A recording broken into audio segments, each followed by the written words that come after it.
हनुमान चालीसा की वो चौपाई जिसे सुनकर बड़े बड़े वैज्ञानिक रह जाते हैं दंग। हनुमान चालीसा की इस चौपाई से हैरान है पूरा नासा। ये चौपाई बताती है सूर्य के अध्ययन की आशा, जिस पर वैज्ञानिकों ने खर्च कर दिए करोड़ और लगा दिया वर्षों का समय। उसे तुलसीदास ने एक झटके में दिया था लिखा। हमारे साथ जानिए पूरी खबर और समझिए कैसे हनुमान चालीसा की एक चौपाई ने बड़े बड़े वैज्ञानिकों को कर दिया पराजित। इस समय दुनिया के तमाम देश सूर्य का अध्ययन करना चाहते हैं, इनमें अपना भारत भी शामिल है। कुछ वर्ष पूर्व वैज्ञानिकों ने सूर्य का अध्ययन करने के लिए धरती और सूर्य का पता लगाया, जिससे वर्षों का समय लग गया और करोड़ों रुपए खर्च हो गए। लेकिन जब सूर्य और पृथ्वी के बीच की दूरी का पता चला तो सभी हैरान रह गए। ऐसा इसलिए क्योंकि जिस दूरी का पता लगाने के लिए वैज्ञानिकों को बहुत मशक्कत करनी पड़ी, वो दूरी पहले से हनुमान चालीसा में लिखी हुई थी। जी हाँ, आप बिल्कुल सही सुन रहे हैं, धरती और सूर्य की दूरी पहले से हनुमान चालीसा में लिखी है। आज हम आपको इसी से जुड़ी पूरी खबर बताएंगे और ये भी समझाएंगे कि ये हनुमान चालीसा में कहां पर लिखा हुआ है। दरअसल जिस दूरी का पता वैज्ञानिकों को कई वर्षों की रिसर्च के बाद लगा, उस दूरी का वर्णन हनुमान चालीसा में गोस्वामी तुलसीदास ने बहुत पहले ही कर दिया था। वैज्ञानिकों की माने तो सूर्य और पृथ्वी के बीच की दूरी करीब 15 करोड़ किलोमीटर है, लेकिन सैकड़ों साल पहले ही तुलसीदास द्वारा लिखी गई हनुमान चालीसा के एक दोहे में ये बता दिया था कि सूर्य और पृथ्वी के बीच 15 करोड़ किलोमीटर की दूरी है।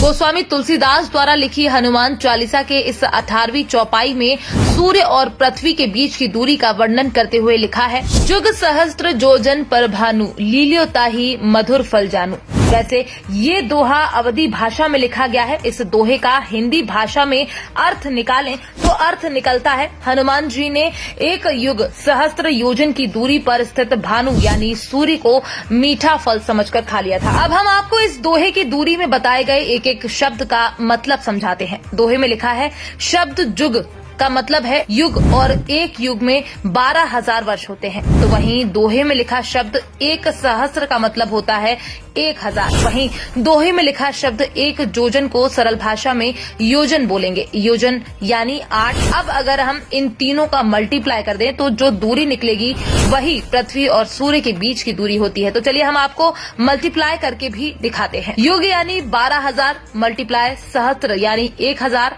मल्टीप्लाई योजन यानी 8 मील के बराबर सूर्य की दूरी, जो कि 9 करोड़ 60 लाख मील आएगी। अब ऐसे में आपको लग रहा होगा कि ये तो 96 आ रही है और बताई 15 करोड़ गई है। दरअसल अभी जो आपने कैलकुलेशन निकाला वो मील में निकाला है। जब हम इस मील को किलोमीटर में कन्वर्ट करेंगे तो वही दूरी निकल कर आएगी जो वैज्ञानिकों के द्वारा बताई गई है। जैसा कि 1 मील में 1.6 किलोमीटर होता है, यानी कि 9 करोड़ 60 लाख का मल्टीप्लाई हमको 1.6 से करना होगा। जब आप इसका मल्टीप्लाई करेंगे तो आंसर आएगा 15 करोड़ 36 लाख किलोमीटर। बस यही वो दूरी है जो गोस्वामी तुलसीदास द्वारा हनुमान चालीसा में बताई गई है, जिसको वैज्ञानिक भी सत्य मानते हैं। वैसे हनुमान चालीसा की इस चौपाई पर आपकी अपनी क्या राय है? क्या वास्तव में जिस पर बड़े बड़े वैज्ञानिक माथापच्ची कर रहे हैं उसे हिंदू धर्म ग्रंथों में सरलता से लिख दिया गया है? Bureau report, PDN news.